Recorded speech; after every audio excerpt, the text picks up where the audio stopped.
કેવડિયામાં દુકાનો બનીને તૈયાર છે, એ આજ દિન સુધી અમારા લોકોને આપી નથી.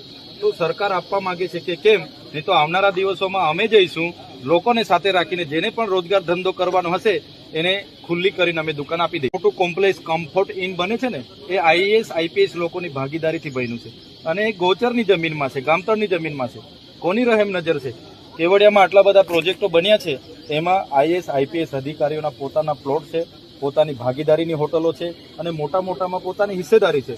આવનારા દિવસોમાં કેવડિયાના લોકોને સાથે રાખીને એવી તમામ લોકોને અમે ખુલ્લા પાડીશું અને એવા હોટલો રિસોર્ટોનો બધાનો કબજો અમે લઈને સ્થાનિક લોકોની જેની પણ જમીન હશે એમને અમે આપી દઈશું.